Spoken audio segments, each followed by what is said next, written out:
Hello friends, exam standard में आपका स्वागत है। फ्रेंड्स, हाल ही के कुछ वर्षों में भारत और नेपाल में बार बार आने वाले भूकंपों ने लोगों में भय और चिंता का माहौल पैदा कर दिया है। छोटे छोटे झटकों से लेकर बड़े पैमाने पर होने वाली भूगर्भीय हलचलें वैज्ञानिकों के लिए भी अध्ययन का विषय बनी हुई है। लेकिन क्या आपने कभी सोचा है कि आखिर बार बार भूकंप क्यों आते हैं, इसके पीछे के वैज्ञानिक कारण क्या हैं और सबसे महत्वपूर्ण, इससे बचने के लिए क्या क्या उपाय किए जा सकते हैं। फ्रेंड्स, इस वीडियो में हम इसी बारे में जानेंगे आखिर भारत में बार बार भूकंप के झटके क्यों आ रहे हैं, इसके पीछे की क्या वजह है। जानने के लिए वीडियो पूरी देखें। हम सबके मन में पहला सवाल यही होता है, आखिर भूकंप क्यों आते हैं। भूकंप पृथ्वी के अंदर मौजूद टेक्टोनिक प्लेटों की गति और उनके आपसी टकराव के कारण आते हैं। पृथ्वी की ऊपरी सतह यानी क्रस्ट कई प्लेटों में बटी हुई है जो लगातार धीमी गति से हिलती रहती है। जब ये प्लेटें आपस में टकराती हैं या खिसकती हैं या अलग होती हैं तो ऊर्जा का उत्सर्जन होता है जिसे हम भूकंप के रूप में महसूस करते हैं। भारत में भूकंप के मुख्य कारण भारतीय टेक्टोनिक प्लेट की गति। भारत का प्रायद्वीपीय भाग औसतन 2 सेंटीमीटर प्रति वर्ष की गति से उत्तर की ओर बढ़ रहा है। यह गति इतनी धीमी लगती है कि आमतौर पर हम इसे महसूस नहीं कर सकते, लेकिन लाखों वर्षों के दौरान यह हिमालय पर्वत को ऊपर उठाने और भूकंप पैदा करने के लिए पर्याप्त है। हिमालय का उत्थान या फिर ऊपर उठना। भारतीय प्लेट जब यूरेशियन प्लेट से टकराती है तो इसका प्रभाव हिमालय पर्वत श्रृंखला पर पड़ता है। यही कारण है कि हिमालय हर साल थोड़ा थोड़ा ऊंचा होता जा रहा है। पिछले 50 वर्षों में माउंट एवरेस्ट की ऊंचाई लगभग 0.7 मीटर बढ़ी है। यह प्रक्रिया टेक्टोनिक गतिविधियों को उत्तेजित करती है जिससे अधिक भूकंप आते हैं। पृथ्वी के चुंबकीय क्षेत्र में बदलाव। वैज्ञानिकों के अनुसार पृथ्वी का चुंबकीय क्षेत्र समय के साथ बदलता रहता है जिससे प्लेटों में हलचल बढ़ जाती है। यह हलचल छोटे छोटे भूकंपों को जन्म देती है जो पृथ्वी के आंतरिक दबाव को कम करने में मदद करते हैं। लेकिन अगर लंबे समय तक कोई बड़ा भूकंप नहीं आता है तो यह ऊर्जा इकट्ठा होकर एक बड़े और विनाशकारी भूकंप का कारण बन सकती है। नेपाल और उत्तर भारत का संवेदनशील क्षेत्र होना।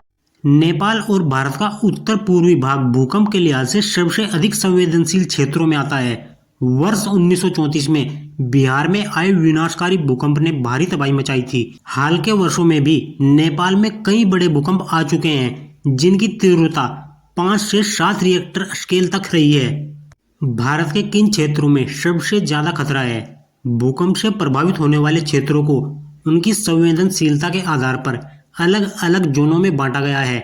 सबसे अधिक भूकंप प्रभावित क्षेत्र, पहला है उत्तराखंड, दूसरा है हिमाचल प्रदेश, तीसरा है जम्मू कश्मीर, चौथा है सिक्किम, 5वें नंबर पर है असम और पूर्वोत्तर के अन्य राज्य। नेपाल और बिहार का उत्तरी भाग, ये सभी क्षेत्र भूकंप के जोन 5 में आते हैं।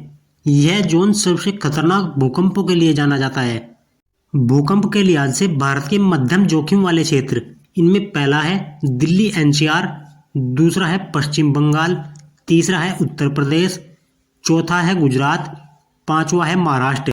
यदि हम बात करें कम जोखिम वाले क्षेत्रों की, उनमें पहला नंबर है दक्षिण भारत यानी कि तमिलनाडु, कर्नाटक, केरल और आंध्र प्रदेश। दूसरा है राजस्थान का पश्चिमी भाग। इन क्षेत्रों में कम जोखिम वाले भूकंप आते हैं। भूकंप से बचाव के उपाय। भूकंप से पहले की तैयारी। भूकंप रोधी इमारतों का निर्माण। घर और अपार्टमेंट को भूकंप रोधी तकनीक से बनवाएं। खाली जगह रखें। घरों और अपार्टमेंट के आसपास खाली जगह होनी चाहिए ताकि आपातकाल में सुरक्षित बाहर निकला जा सके। आपातकाल किट तैयार रखें। टॉर्च, बैटरी, प्राथमिक उपचार, पानी और सूखे भोजन हमेशा तैयार रखें। गैस, बिजली और पानी की आपूर्ति की सुरक्षा सुनिश्चित करें।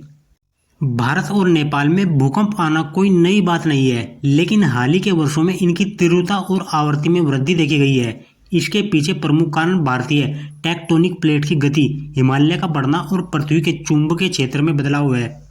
हालांकि भूकंप को रोक पाना संभव नहीं है, लेकिन सही तैयारी और सुरक्षा उपायों के जरिए इसके प्रभाव को कम किया जा सकता है। सबसे महत्वपूर्ण है कि भूकंप रोधी निर्माण तकनीकों को अपनाया जाना चाहिए। घरों के आसपास खाली जगह छोड़ी जानी चाहिए।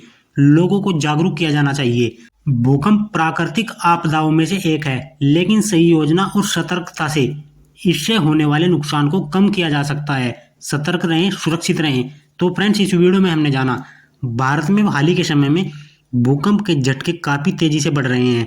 इसके पीछे का वैज्ञानिक कारण क्या है, यही हमने इस वीडियो में जाना। फ्रेंड्स, यदि आपको यह जानकारी अच्छी लगी है तो वीडियो को लाइक करें, चैनल को सब्सक्राइब करें। Thank you.